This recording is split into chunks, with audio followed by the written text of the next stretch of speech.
అందరికీ నమస్కారం. కథ చెప్తా ఛానల్కి స్వాగతం. తింటే గారెలే తినాలి, వింటే భారతమే వినాలి అని తెలుగులో ఒక సామెత ఉంది. మీరు వింటున్నది మహాభారత కథలు. మహాభారతం పంచమ వేదంగా పరిగణింపబడుతుంది. మరి మహాభారత కథలు వినేద్దామా? ప్రీవియస్ ఎపిసోడ్లో పాండవులు అరణ్యవాసం పూర్తి చేసి ఎవరికి తెలియకుండా అజ్ఞాతవాసం చేయవలసి విరాటరాజు వద్దకు వెళ్ళి అందరూ అక్కడ ఉద్యోగం సంపాదించారు అని చెప్పుకున్నాం కదా. ఆ కథను కంటిన్యూ చేద్దాం. పాండవులు, ద్రౌపది విరాటరాజు వద్ద కొలువు చేస్తూ తమ అజ్ఞాతవాస దీక్ష 10 నెలల పాటు సాగించారు. ఈ దీక్ష మరి 2 మాసాలు జరగవలసి ఉన్నది. ఈ సమయంలో సుదేష్ణ తమ్ముడైన కీచకుడు ద్రౌపదిని చూడటం తటస్థించింది. విరాటరాజుకు సేనా నాయకుడిగా ఉంటున్న ఈ కీచకుడు మహాబలశాలి, గొప్ప గర్వి. ద్రౌపదిని చూస్తూనే అతను ఆమెను మోహించాడు. అతను నిర్భయంగా అంతఃపురంలో ప్రవేశించి ద్రౌపదిని సమీపించి, నీవెవరు? నీ వంటి సౌందర్యవతిని నేనెక్కడా చూడలేదు. నీకిక్కడ దాసి పనిచేసే కర్మేంటి? నన్ను పెళ్ళాడి నా రాణిగా ఉండు. నేను నా ఇతర భార్యలు నీకు దాసానుదాసులుగా ఉంటాము అన్నాడు. నేను పరస్త్రిని, నాతో నీకేం పని? నీ బుద్ధి మార్చుకో. లేని పక్షంలో నా భర్తలైన గంధర్వుల 5 నిన్ను హతమార్చగలరు అని ద్రౌపది కీచకుణ్ణి బెదిరించింది. కీచకుడు భయపడక, నన్ను హతమార్చగల వాళ్ళు 3 లోకాలలోనూ లేరు. ఈ విరాటరాజును సింహాసనం మీద ఉంచి కాపాడుతుంది నేనే, కనుక నా కోరిక మన్నించి నన్ను పెళ్ళాడు అన్నాడు. పాపి, నీకు ఆయుర్దాయం తీరినట్టుగా ఉంది. నీకు ఇటువంటి ఆలోచన ఉన్నదని తెలిస్తే చాలు, నా భర్తలు నిన్ను చంపేస్తారు. నీ బలపరాక్రమాలు వారి ముందు ఎందుకు పనికిరావు అని ద్రౌపది హెచ్చరించింది. ద్రౌపది బుద్ధి మార్చలేక కీచకుడు తన అక్క అయిన సుదేష్ణ కాళ్ళ మీద పడి, అక్క, ఈ సైరంధ్రి నన్ను పెళ్ళాడకపోతే నా ప్రాణాలు దక్కువు. ఎలాగైనా ఆమెను నాకు సుముఖురాలని చేసి పుణ్యం కట్టుకో అన్నాడు. సుదేష్ణ అతని బుద్ధి మార్చాలని ప్రయత్నించింది, కానీ కీచకుడి బుద్ధి కొంచెమైనా మారలేదు. చివరికి ఆమె, నీకు రోజులు మంచివి కాదు, దానికి నేనేం చేయగలను? నీవు ఇంటికి పోయి మద్యము, మధురాన్నము తయారు చేయించు. వాటి కోసం సైరంధ్రిని పంపుతాను. చేతనైతే ఆమెను సుముఖురాలని చేసుకో, లేకపోతే నీ కర్మ నువ్వే అనుభవించు అన్నది. కీచకుడు పరమానందంతో ఇంటికి వెళ్ళిపోయాడు. కీచకుడికి మాట ఇచ్చిన ప్రకారం రాణి సుదేష్ణ ద్రౌపదిని పిలిచి, సైరంధ్రి, నాకు చాలా దాహంగా ఉంది. నువ్వు మా తమ్ముడి ఇంటికి వెళ్ళి కాస్త మద్యం పట్టుకురా అంది. మీ తమ్ముడు నన్ను విపరీతంగా మోహించి ఉన్నాడు. నేను ఆయన ఇంటికి వెళ్ళను. మరెవరినైనా పంపరాదా అంది ద్రౌపది. నేను పంపానంటే మా తమ్ముడు నిన్నేమీ చెయ్యడు. వెంటనే వెళ్ళిరా అని సుదేష్ణ ద్రౌపదిని నిర్బంధించింది. విధి లేక ద్రౌపది ఒక బంగారు పాత్ర తీసుకొని కీచకుడి ఇంటికి వెళ్ళింది. ద్రౌపదిని చూడగానే కీచకుడు తన కోరిక నెరవేరిందనుకొని ఆమె చెయ్య పట్టుకున్నాడు. వెంటనే ద్రౌపది అతని పట్టు విడిపించుకొని బయటికి పరిగెత్తింది. కీచకుడు ఆమె వెంట పడ్డాడు. ద్రౌపది నేరుగా విరాటరాజు కొలువుకు వెళ్ళింది.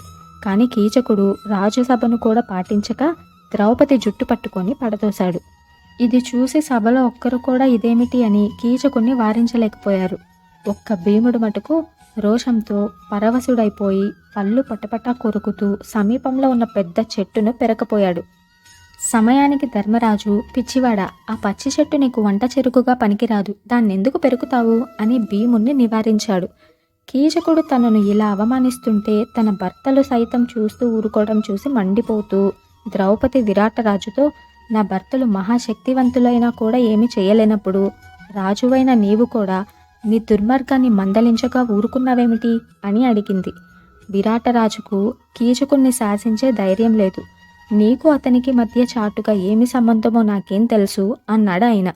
ధర్మరాజు పరిస్థితి విషమిస్తుందని భయపడి ద్రౌపదిని కోపంగా, ఓసి, నీకు ఈ రాజసభలో ఏం పని? నీకు పరాభవం జరిగితే సమయం కనిపెట్టి నీ భర్తలు దానికి ప్రతిక్రియ చేయరా అని మందలించాడు.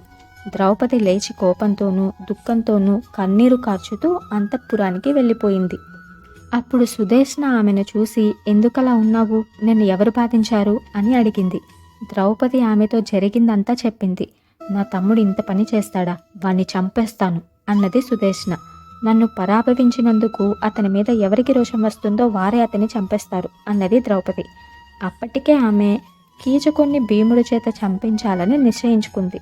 ఆ రాత్రి అందరూ గాఢ నిద్రలో మునిగి ఉన్న సమయంలో ఆమె భీముడు పడుకునే చోటుకి వెళ్ళి అతన్ని లేపింది.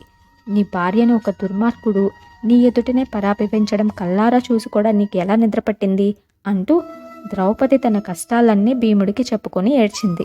ఇంకా కొద్ది కాలం ఓపిక పట్టు, మన అజ్ఞాతవాస దీక్ష పూర్తయిపోతుంది, మనకు మళ్ళీ మంచి రోజులు వస్తాయి అన్నాడు భీముడు. అంతదాకా నేను జీవించి ఉంటే కదా. మదాంధుడైన కీచకుడు నన్ను వదలడు.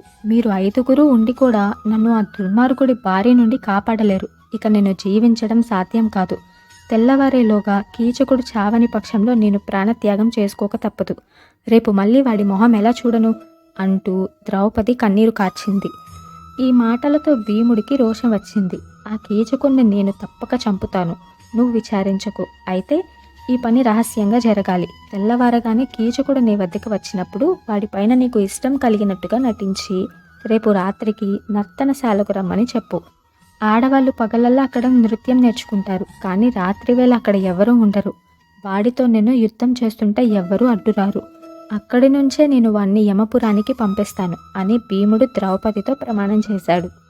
మర్నాడు తెల్లవారుతూనే కీచకుడు విరాటరాజు అంతఃపురానికి వచ్చి ద్రౌపదితో, చూసావా, ఈ మత్స్య దేశంలో నన్ను ఎదిరించేవారు లేరు, కనుక ఇకనైనా మంచిగా నా కోరిక తీర్చు, నిన్ను నా పట్టపురాణిని చేస్తాను, నా భార్యలందరూ నీకు దాసీలుగా ఉంటారు అన్నాడు. నీవు బలం గలవాడివి, నీకెవరి భయమూ లేదు. కానీ ఈ సంగతి నా భర్తలైన గంధర్వులకు తెలిస్తే నాకు చాలా ప్రమాదం. ఇవాళ రాత్రికి నర్తనశాలకు వస్తీవా, నేను నీ కోసం అక్కడ వేచి ఉంటాను. ఈ సంగతి మరెవరికి తెలియరాదు అంది ద్రౌపది.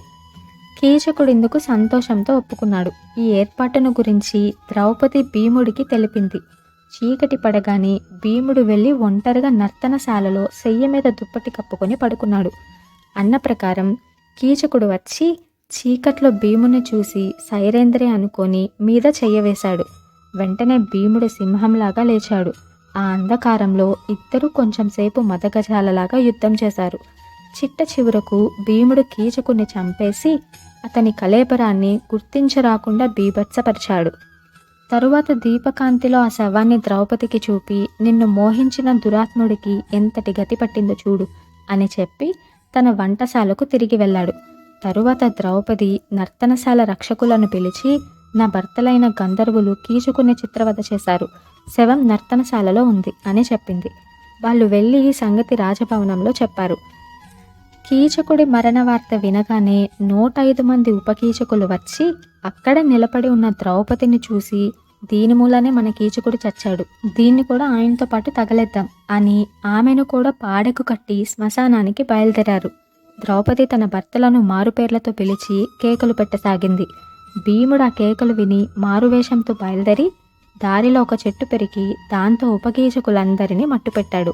దారిలో స్నానం చేసి సైరేంద్రి అంతఃపురానికి రాగానే రాణి సుదేష్ణ, సైరేంద్రి, నీ కొలువు ఇక చాలు, నీ భర్తలైన గంధర్వుల భయం మాకు జాస్తిగా ఉంది, నీ వెళ్ళిపో అన్నది.